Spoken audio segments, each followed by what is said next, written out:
po mga businesses nyo? Sir Charles, how to hire the right people po for a business? Anak po ba kayo ni Henry C? I'm Charles Ryan C. And today, sasagutin natin yung mga tanong sa internet. This is Ask Dropify.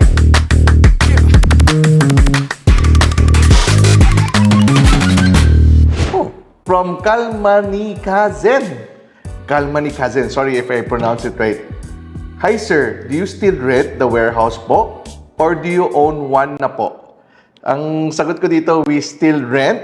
Actually, ever since nag-start ako magnegosyo, we are renting. Because every year, di namin ma-predict kung lalaki ba yung kumpanya namin o lalaki ba yung dadami ba yung mga stocks namin. So ginagawa namin for safe calculations namin or yung risk namin, we would prefer to rent than to buy and invest on a warehouse na napakalaki ng capital needed. From Swiss Nation Clothing, what's the condition of your business po para makapag-decide ka na ng mas malaking space?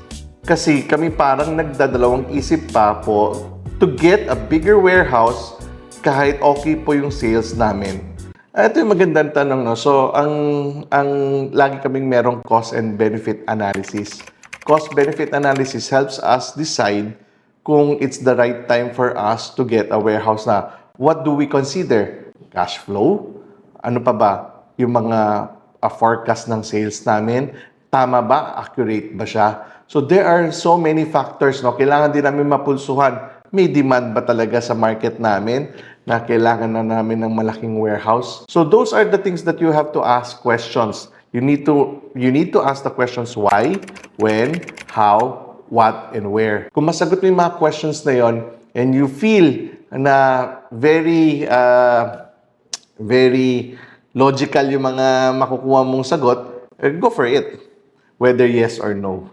Oliver Tan 475. Sir, need ba ng HR para sa mga hiring or pwede sarili na? So ako, kung kumukuha ko ng HR, actually kumuha ko ng HR because this is one of my weaknesses, no?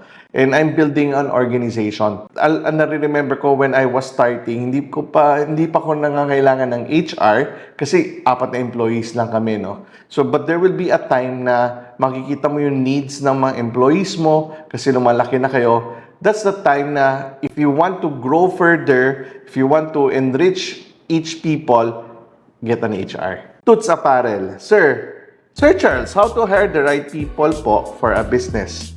Planning to make my own clothing brand po sana. Ito yung maganda, no?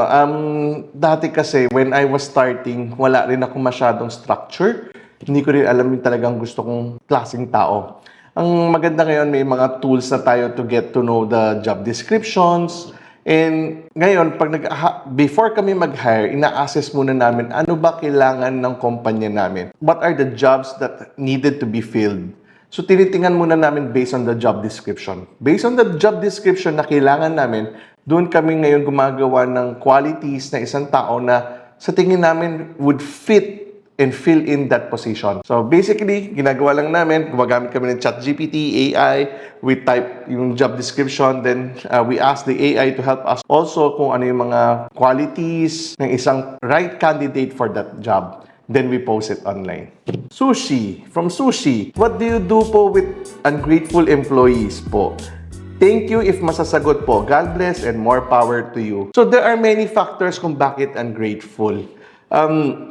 Pero ang maganda naman dito, when I perceive employees, I don't look at it subjectively and I don't look at it personally. So hindi naging ungrateful naman yan. Hopefully, hindi dahil sa akin. Hopefully, probably may mga concerns na hindi nila nakikita or what. So doon namin binibuild yung mga policies, change management plan, employees welfare, we try to look at it, no? So there are many factors kung bakit nagiging ungrateful yung employee.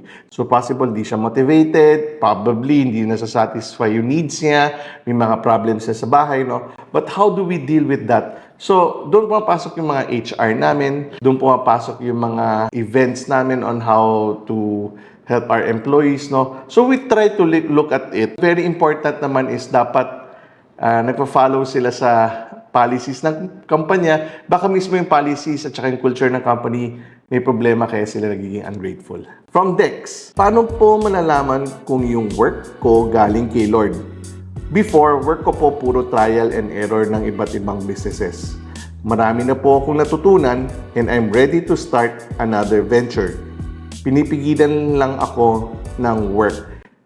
Ang maganda no, sa work kasi, binigay ni Lord yan sa atin no. Sabi nga, I remember isa sa mga verses no, we work not for ourselves, but we work for the Lord. And I think work is a good thing. Hindi dapat siya, hindi dapat siya bad thing no. Kasi it's something na it doesn't come anytime, anywhere no. Work is like part of the opportunities no. And we have to value it. And paano mo malalaman kay Lord? You pray. You pray, you talk to the Lord kung this is for you. Not all opportunities comes from the Lord. So, the only way you will know is, sabi ko nga, dapat may need, may open door, may peace, people around you agrees with your work, maganda yung work. And ang importante naman is, malaman mo yung gusto mo. Okay, so kunyari hindi ka marunong magmekaniko, pero gusto mo mag-ayos ng kotse, no?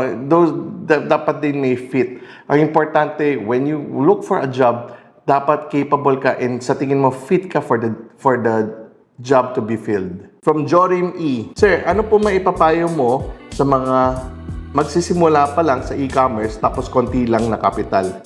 Very basic lang payo ko. Learn every single thing in business. So lahat kasi negosyante ka eh. So when you're starting small, ang maganda dyan, hindi high risk yung failures mo. So just learn from being a small-time businessman. Hindi kailangan lumaki ka agad kasi darating din yung panahon mo and it takes time to build. The lesser the capital, the more creative you become. The lesser the capital makes you more analytical and ano talaga dyan, matatrain lahat ng skills mo kasi gagawa ka ng paraan. So, learn everything from it, tapos adjust ka, trial and error, to move to the next step.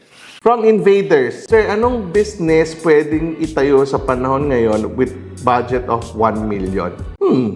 Napakaraming 1 million, no? So, ang question ko sa'yo kasi, halos lahat pwede itayo. Depende lang sa diskarte. Pwede ka magtayo ng restaurant, pwede ka magtayo ng e-commerce, pwede ka magtayo ng fulfillment center. Lahat yan may paraan, no?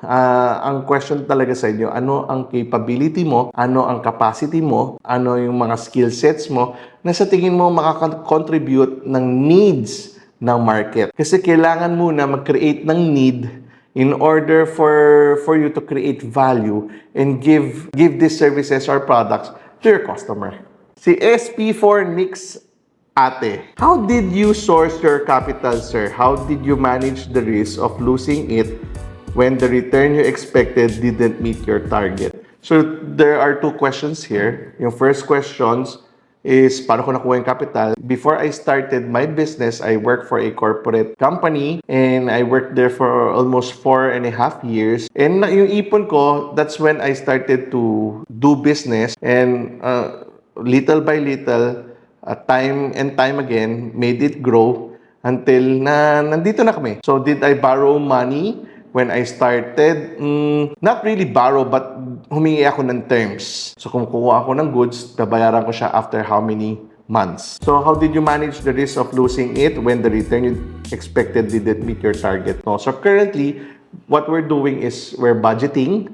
So, may budgets kami, month-on-month basis, we check kung nahihit ba namin yung targets namin o hindi. Kapag hindi namin nahihit yung target, some of the initiatives or some of the strategies, we stop para hindi masyado malaki yung losses namin.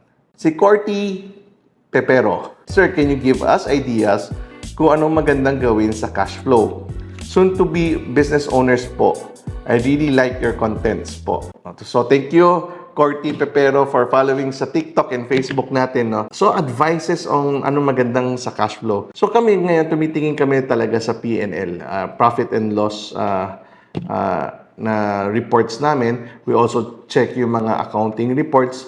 Basically, kailangan talaga makita yung basic accounting. And we have people na right now that advises me kung kumusta yung cash flow natin, magtitipid ba tayo ngayon, no? Kung nakascale ka na, sa amin, no, we hire people to check on our cash flow. We basically ask them to do projections. Importante yung projections. projection ng expenses, projections ng revenue, kasi naman yung kailangan makita kung meron ka bang magiging pera at the end of the day. So basically, basic accounting, kailangan meron. Doon mo makikita at doon mo ma-form yung discipline mo in order for you to be cautious or to be prudent sa lahat ng mga decisions mo para sa kumpanya mo. Oh, si Rodelo Baque. So, sir, galing naman ang advices mo about business management. By the way, sir, ano po mga businesses nyo? So, currently, we have 2 businesses that I'm involved with. First is yung Dropify.ph. You can check it out. It's about dropshipping. We are the pioneer dropshipping company in the Philippines. Second naman is Tratwad.com, no? So we are a facilitator that helps small, medium enterprises na gusto magbenta online. We help them through their importation from China to Philippines. We also do fulfillment and warehousing and many more services. From Pahitas. Anak po ba kayo ni Henry C? Wish ko lang. So, hindi po ako anak ni Henry C. Wish ko lang talaga. From Legs Pet Sitter. Sir Ryan. Sir Ryan tawagin sa akin. Sino po ang younger sa inyong dalawa ni Sir Steve? Ano sa tingin nyo? Guys, ito naman Diba? Yeah. So, yun na yung sagot ko sa inyo. But I am way, way, way younger than Sir Steve. From Nika Evangelista. Sir, please conduct a talk for small business owners. Mag-support po ako. Thank you very much, no? So, maganda po yung mga naririnig nating feedback. Salamat sa mga comments nyo na ganito, no? So, hopefully someday talaga, pag may oras, magagawa natin to. From Lags Expert Med. Sir, natanggap po ba kayo ng mentorship? Hehe, kahit 1 month driver. Paano ko sagutin to? So, darating yung panahon na possible makapag-mentor tayo, no? So, it takes a lot of time. It takes a lot of humility as well. Hindi ako yung perfect mentor, no? But if there will be opportunities for me na tinatawag na ako ni Lord to mentor other people in a big scale, no? Why not? So these are the questions for today. Thank you very much. Kung marami pa sanang willing pa ako sumagot kasi nag-i-enjoy talaga ako, no? So kung marami pa mga questions, binabasa ko kung meron pa dito. Last words ko lang talaga sa inyo, no? Hopefully you enjoyed the video. Hopefully this will make an impact sa mga short knowledge ko, no? I'm just sharing to you all the experiences that I experienced or that I have gone through. And hopefully, no, to remind you that life is very tough.